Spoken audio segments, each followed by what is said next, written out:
Hey guys, today I'm going to be doing my top 5 favorite glitches and bugs from the original NES. And I went through a whole bunch of different games to find my 5 favorite ones.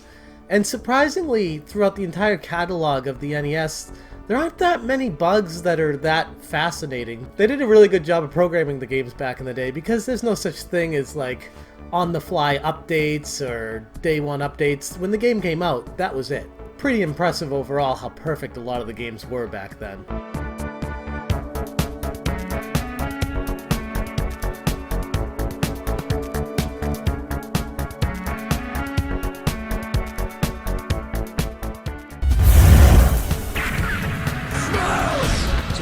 Starting off the list at number 5, we have the original Mega Man and the Yellow Devil boss. Now this is a little pause trick that most of you, if you've played this game before, you probably haven't beaten the game unless you knew about this little trick. Of all the glitches and bugs I'll be talking about today, this one is by far the easiest one to accomplish. All you have to do is simply jump and shoot the electric beam, and as it passes through the eye of the Yellow Devil, all you have to do is just pause and unpause repeatedly, and you'll see the energy deplete rapidly until he dies. One of my favorite things to do in games is to explore areas that weren't intended for the player to get to. Like in Castlevania 3, the stairwell glitch that will bring you into hidden worlds. You can do this trick on multiple different stairwells, and typically what you have to do is just change characters before you complete going down the stairs, and then turn around immediately and go back up. And it creates very different results based off of where you go up the stairs. There's these entire levels that are brand new that have never been explored by a lot of people that you can go through and see all this neat stuff that doesn't even exist in the game. The only way to exit these areas is to either die or luckily run into an end boss and get the orb that they drop, and it will bring you back to the beginning of the game, which is kind of a cool little trick. Definitely not intended though. And speaking of going places that you weren't intended to, in Metroid, the ball roll trick, not sure if you're familiar with this one, but it involves pressing up and down on the D-pad very quickly while you're in the doorway to get to a place that you're not supposed to. I'll show you one of the more useful places in this video that you can get to with it. Now the great thing about this glitch is you can do it in pretty much any doorway in the entire game. You have to be extremely careful though, because if you don't do up and down as quickly as possible, you will get stuck in the wall. Here I'm doing it at the very beginning of the game where you're supposed to get the bombs to go through the ground, but what I did was go through the ceiling and show up underground and cut right through the second half of the game here.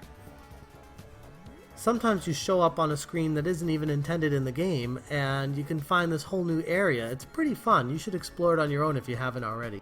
Glitches like this add an entirely new dimension to the game that was never even intended by the developers. Now for the purposes of this video, I'm not going to distinguish between what the difference is of a glitch and a bug. I'm going to use those words interchangeably. And overall, my second favorite glitch slash bug is Double Dragon, the EXP glitch. So to use this glitch, you just have to walk to this area on level 2 and have these two guys show up here.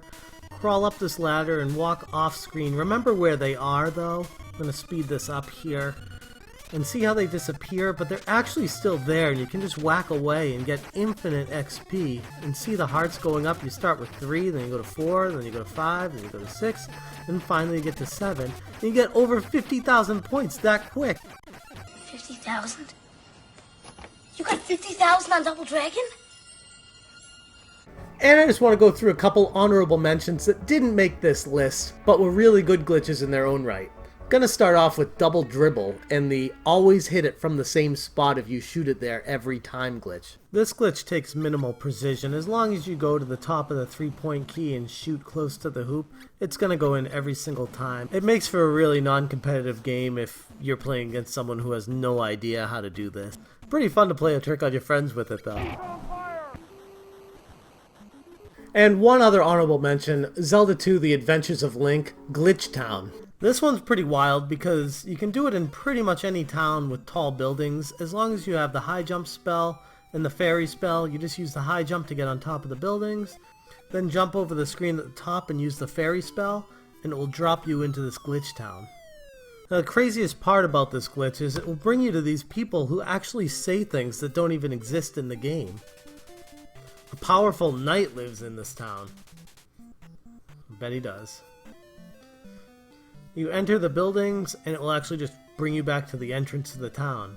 If you exit the town, it will bring you into the middle of the ocean and you'll be stuck. Well, excuse me, princess. And for my very favorite glitch of all time, gotta go with the Minus World in Super Mario Bros. Now thanks to the internet, this one's pretty well known by a lot of people, but imagine back in the day discovering something like this and trying to tell your friends about it. If somehow you're not familiar with it, all you have to do is get to level 1, 2, and jump through the wall, clipping the brick at the top there like it showed, and then fall into the first warp pipe without walking across the entire way, so it doesn't load the whole thing.